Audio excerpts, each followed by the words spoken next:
Hello students, आज हम standard 11 chapter 6 का एग्जाम्पल 6.7 करेंगे। क्वेश्चन है, show that moment of a couple does not depend on the point about which you take the moments. अब देखो यहाँ पे moment of a couple and moment, इससे हमारा मतलब क्या है? तो इससे मतलब होता है टॉर्क। ओके, हमें टॉर्क फाइंड करने के लिए यहाँ पे बोला गया है। अब देखो क्वेश्चन में हमें ये शो करना है that the moment of a couple does not depend on the point about which you take the moment.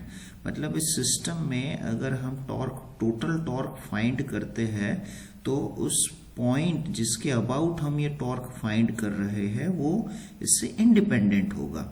ठीक है, तो देखो हम यहाँ इस डायग्राम से एक इक्वेशन लिख सकते हैं that the moment of couple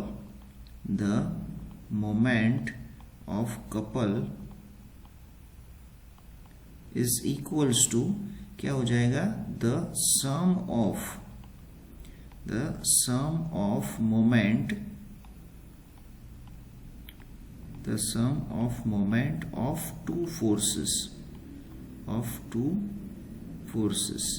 तो ये दो फोर्सेस कौन से हैं? तो एक है ये प्लस एफ एंड दूसरा है ये माइनस एफ। ओके, तो देखो अब अगर हम ये एफ फोर्स की वजह से टॉर्क फाइंड करते हैं और यहाँ इस माइनस एफ की वजह से टॉर्क फाइंड करते हैं, इन दोनों का जो सम होगा वो क्या होगा?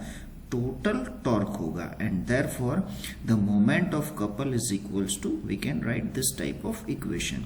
Okay, the sum of moment of two forces.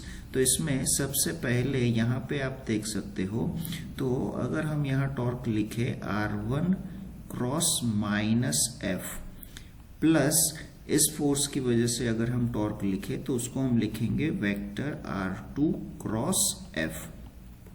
इसे अगर हम सिंप्लीफाई करते हैं तो इसको हम ऐसे भी तो लिख सकते हैं, vector R2 cross F minus vector R1 cross F. Okay, अब जब इसको हम सिंप्लीफाई करेंगे तो f को कॉमन ले लेते हैं, तो we can write this equation R2 minus R1 cross F, R2 minus R1 cross F.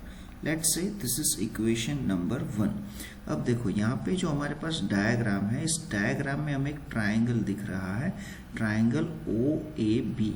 अगर हम यहाँ पे triangle of vector addition use करते हैं, ठीक है, तो इन ट्राइंगल OAB अगर हम vector law of addition, triangle law of vector addition अगर हम यूज करते हैं तो हम यहाँ पे क्या लिख सकते हैं?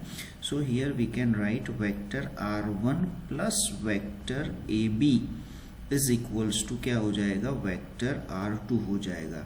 सो देयरफॉर अगर हम यहाँ से AB को सब्जेक्ट बनाते हैं तो वेक्टर AB इक्वल्स टू क्या हो जाएगा?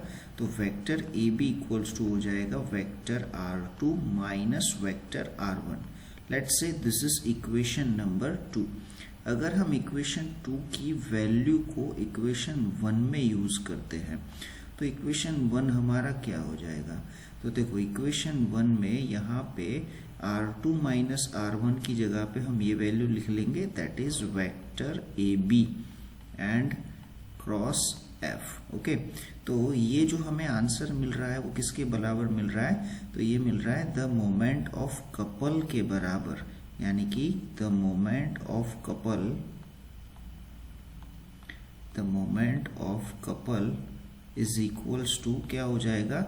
इज इक्वल्स टू हो जाएगा वेक्टर AB क्रॉस F, जो कि हमें फाइंड करना था। एंड यहाँ पे इस इक्वेशन से ये भी क्लियर हो रहा है that it is independent of O। It is independent of O। यही हमें यहाँ पे प्रूव करना था। Thank you.